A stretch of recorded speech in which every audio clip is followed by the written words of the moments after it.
मेरे शहीद पिता के अंतिम संस्कार मेरे भाई ने किए।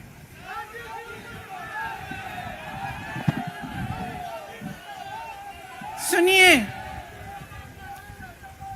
वो चित्र मेरे दिमाग में अभी भी है, मेरे मन में है। मेरे पिता का शव इस तिरंगे झंडे में लपेटा गया था। इस तिरंगे के नीचे मेरे पिता का शव था और उसके पीछे चलते चलते मेरा भाई यहां आया। उस शहीद पिता का अपमान भरी संसद में किया जाता है। उस शहीद के बेटे को आप देशद्रोही कहते हैं, आप मीर जाफर कहते हैं, उसकी आप मां का अपमान करते हैं। आपके मंत्री मेरी मां का अपमान भरी संसद में करते हैं। आपके एक मुख्यमंत्री कहते हैं कि राहुल गांधी को पता भी नहीं है कि उनका पिता कौन है। आपके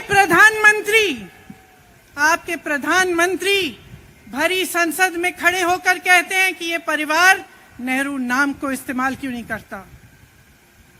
पूरे परिवार का अपमान करते हैं। कश्मीरी पंडित समाज के रिवाज का अपमान करते हैं, जिसके तहत एक बेटा अपने बाप के मरने पर पगड़ी पहनता है, परिवार की परंपरा को आगे बढ़ाता है। लेकिन आप पर कोई मुकदमा नहीं होता, आपको 2 साल की कोई सजा नहीं मिलती, आपको जेल की सजा नहीं मिलती, आपको संसद से कोई बाहर नहीं निकालता, आपको मना नहीं करता कि 8 सालों के लिए आप चुनाव नहीं लड़ सकते। क्यों? मैं पूछना चाहती हूं, क्यों?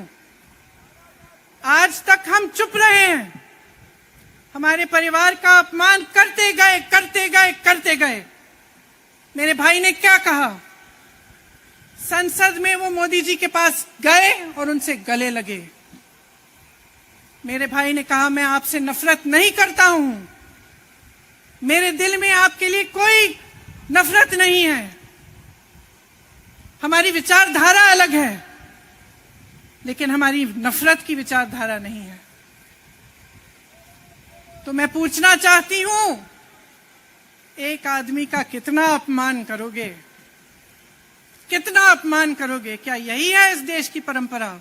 आप परिवारवादी कहते हैं, तो भगवान राम कौन थे?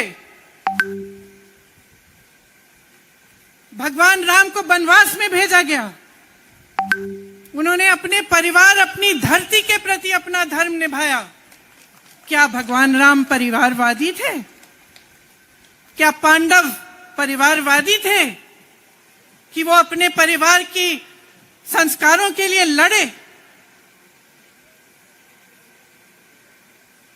और हमें क्या शर्म आनी चाहिए कि हमारे परिवार के सदस्य शहीद हुए इस देश के लिए, कि इस झंडे में उनका खून है, इस धरती में उनका खून है, इस देश के लोकतंत्र को मेरे परिवार के खून ने सींचा है। और जो सोचता है कि हमें अपमानित करके हमें डराएंगे, हमें धमकाएंगे, जो सोचता है कि तमाम एजेंसियों को लगाकर, हम पे छापे मारकर, हमसे कुछ भी कर ले, हमें डराएंगे, वो गलत सोचते हैं।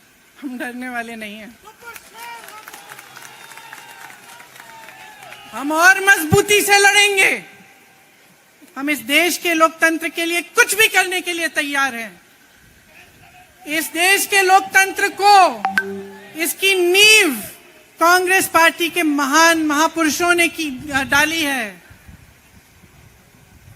कांग्रेस पार्टी लड़ी इस देश की आजादी के लिए, और आज भी इस देश की आजादी के लिए ही लड़ रही है। कभी कभी मैं सोचती हूं, मुझे समझ में नहीं आता कि पब्लिक क्या सोच रही है। क्या देख नहीं रही है क्या हो रहा है? क्या आपको दिख नहीं रहा है कि आपकी सारी संपत्ति लूटी जा रही है, एक आदमी को दी जा रही है, गिने चुने उद्योगपतियों को सब कुछ दिया जा रहा है? किसकी संपत्ति है? ये राहुल गांधी की संपत्ति है। ये आपकी संपत्ति है। ये पीएसयू किसके हैं, किसके लिए बनाए गए? आपके लिए बनाए गए, जो ऐसे एक के बाद एक इनको बेचे जा रहे हैं, दिए जा रहे हैं। इसी से तो आपका रोजगार आता है। छोटे उद्योगों से, छोटे व्यापारियों से आपका रोजगार आता है। किसी बड़े अडानी से नहीं आता। रोजगार नहीं देते, छीनते हैं आपका रोजगार। तो आप समझ क्यों नहीं पा रहे हैं? आप गैस के सिलेंडर के लिए 1000 रुपए दे रहे हैं और यहां आपकी सारी संपत्ति किसी को सौंपी जा रही है। राहुल गांधी जी ने क्या कहा? अरे कौन सा इतना बड़ा जुल्म कर लिया कि आपसे 2 सवाल पूछ लिए, जवाब नहीं दे पाए ना, घबरा गए। और जो अहंकारी होते हैं, तानाशाह होते हैं, क्या करते हैं? जब सवालों का जवाब नहीं दे पाते तो पूरी सत्ता को लेकर जनता को दबाने की कोशिश करते हैं। जो सवाल उठाता है उसको दबाने की कोशिश करते हैं। आपने कभी सोचा है, आंखें खोलिए, आपने कभी सोचा है कि ये पूरी सरकार, ये सारे मंत्री, ये सारे सांसद एक आदमी को बचाने की क्यों इतनी कोशिश कर रहे हैं?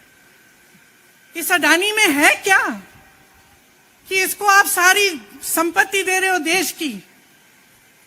20 हजारों करोड़ शेल कंपनियों में इनकी हैं और आप इन पे इंक्वायरी नहीं कर सकते। ये अडानी है कौन कि आप सब उनका नाम उठते ही बौखला जाते हैं और उनको बचाने में लग जाते हैं?